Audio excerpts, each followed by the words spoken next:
children, how are you? I hope you all are doing good. Children, now we will read lesson 3, A Fishy Story. This is an extract from Jerome K. Jerome's humorous book, Three Men in a Boat. The narrator and his two friends, George and Harris, along with their dog Montmorency, are on a boating holiday on the river Thames.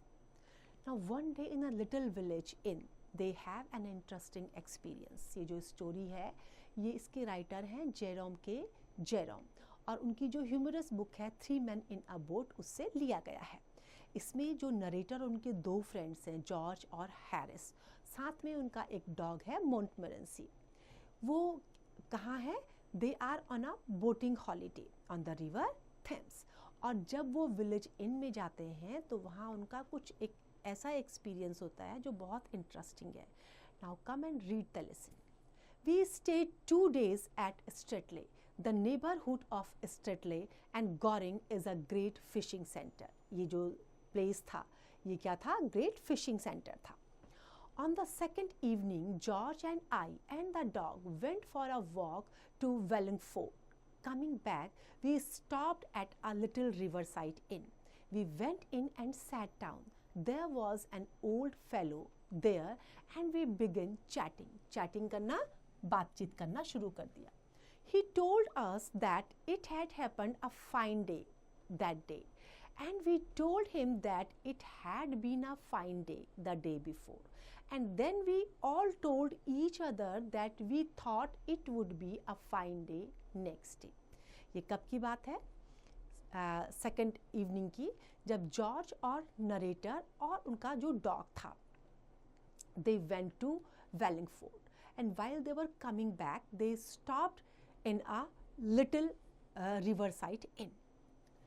जब वो वहाँ गए riverside इन में, उन्होंने वहाँ पर जब वो रुके तो वो अंदर गए और वहाँ बैठ गए.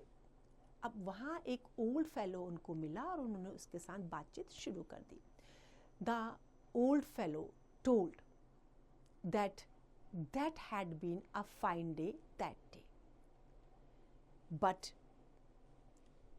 नरेटर और उनके फ्रेंड ने क्या कहा कि it had been a fine day that day before.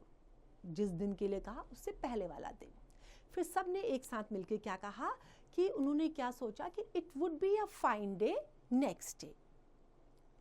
After that, we told him that we were strangers in the neighborhood and that we were going away the next morning. Then there was a pause in the conversation and our eyes wandered round the room. Then finally rested upon a dusty old glass case fixed high up on the wall and containing a trout. Trout होती है बड़ी सी fish जो होती है, बड़ी fish को बोलते हैं trout. It fascinated me. That trout, it was such a monstrous fish. Monstrous means बहुत बड़ी थी. अब जब वो बात कर रहे थे उसके बाद थोड़ी देर के लिए वो रुके, तो जब उन्होंने रूम के चारों तरफ देखा तो उनकी आँख फाइनली उस जगह पे जाके रुकी जहाँ पर एक बड़ा सा डस्टी ओल्ड ग्लास केस था और उसमें एक ट्राउट थी. So that trout attracted the narrator too much. It was very big fish.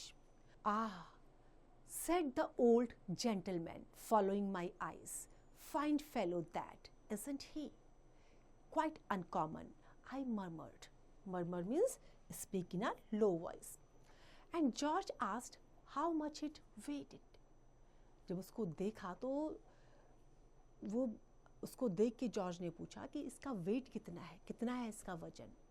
How much it weighed. 18 pounds 6 ounces, said our friend, rising and taking down his coat. Yes, he continued, it was 16 years ago that I caught him just below the bridge with a minnow. Minnow again, it is a small fish, छोटी सी जो fish होती है. You don't see many fish of that size. जब उसका weight कितना था? 18 pound 6 ounce. अपना coat उतारते हुए उसने कहा कि ये 16 इयर्स पहले की बात है कि जब मैंने इसको एक ब्रिज के नीचे जो है मिनो के साथ कैच किया था.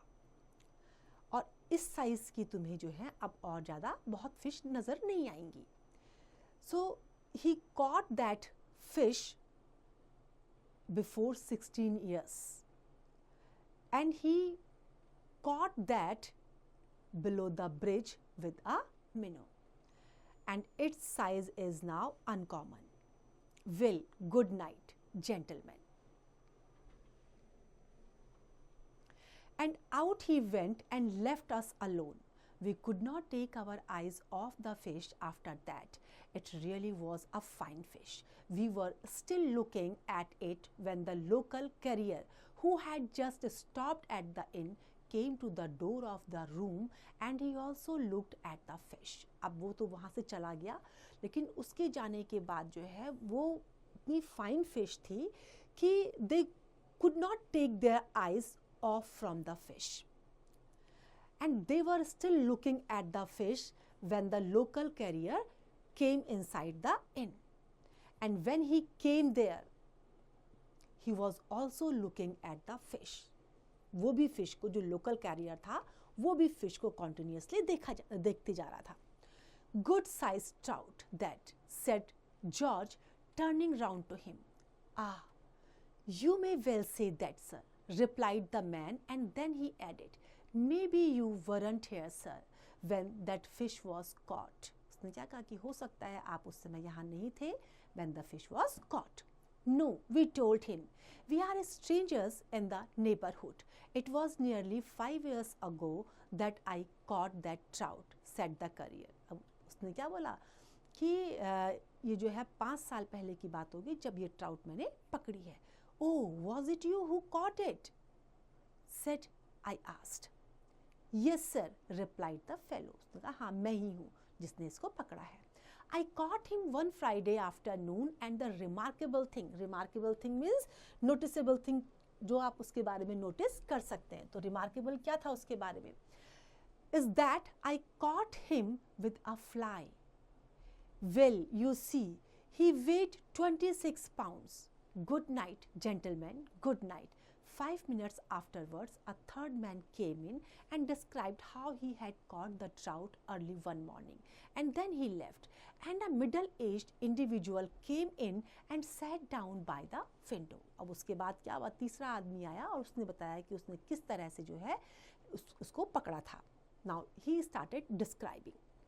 After that, he left, and middle-aged individual came inside, and then he sat by the window. अंदर आया और विंडो के पास बैठ गया.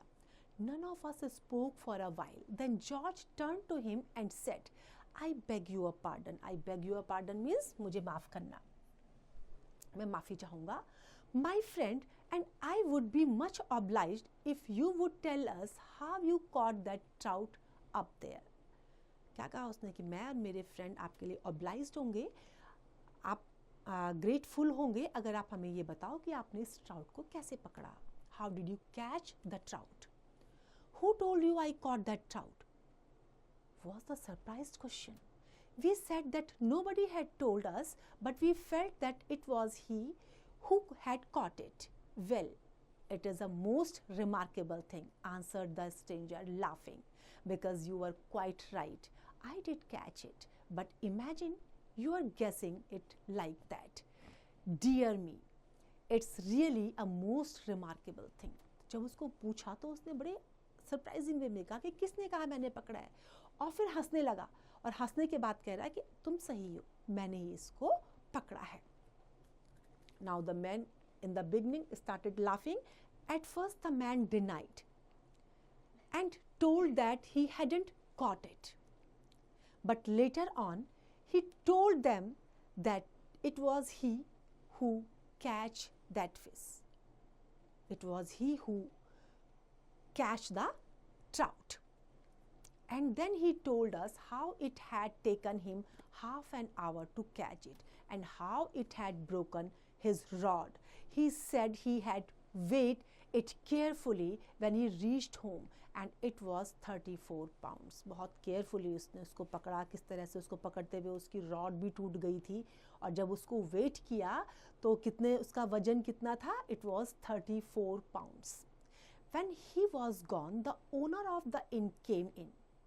He told him the various stories we had heard about his trout and we all laughed. उसके बाद कौन गया? वो भी गया, फिर ओनर आया. अब जितनी भी स्टोरीज उन्होंने सुनी थी उसके बारे में they started laughing, thinking all that. Imagine Jim Bates and Joe Muggles and Mr. Jones and old Billy Maunders all telling you that they had caught it. Ha ha ha. Well, that's good, said the honest old fellow. Then he told us the real story of the fish. It was he who had caught years ago when he was a boy. अब वो क्या कह रहा है कि इन सब ने कहा होगा कि इन्होंने पकड़ी है, लेकिन अच्छी बात है. उसने उनको बताया कि इसको जब वो बहुत छोटा बच्चा था, एक लड़का था छोटा, उस समय उसने इसको पकड़ा है. He told them that when he was a boy, he caught that fish. When he had left the room, George and I again turned our gaze upon the fish. It really was a most astonishing trout. Astonishing, surprising. It excited George so much that he climbed up on the back of a chair to get a better view of it. And then the chair slipped and George clutched wildly at the trout case to save himself, and down it came with a crash. George and the chair on top of it. अब क्या हुआ? उसको पास से देखने के लिए वो chair के पीछे से चढ़ा. अब जब वो उसके ऊपर चढ़ा तो क्या हुआ? चेयर स्लिप हो गई. After that, George was uncontrolled. He held it wildly at the trout case in order to save himself. अपने आप को बचाने के लिए उसने ट्राउट केस को पकड़ा और हुआ क्या? ट्राउट केस सहित वो नीचे आ गया. You haven't injured the fish, have you? I cried in alarm, rushing up. अब वो डर गया था, उसको लगा कि शायद उसने फिश को इंजर्ड कर दिया, तोड़ दिया, उस फिश को उसने मार दिया है. I hope not, said George, rising cautiously and looking about. But he had. The trout lay shattered into 1,000 fragments. I say 1,000, but I didn't count them. We found it very strange that a trout should break up into little pieces like that. But then we discovered why it did. The fish was made of plaster of Paris. क्या हुआ? जब वो नीचे गिरी तो उसने बड़े डर के मारे डर गया था वो. So he asked to George. He hoped that he would not have injured the fish. George was also hoping the same, and very cautiously he looked at, but the harm was done. The loss was done. The trout was broken into thousands pieces. And the narrator says that he didn't count them, but it was very strange that a trout could be burst into pieces. क्या मछली कभी pieces में गिरने पर divide हो सकती है? It's impossible. But just then they discovered that that was not a real fish, that was made of plaster of Paris. I hope this story is clear to you now. It's time to revise. You can revise it.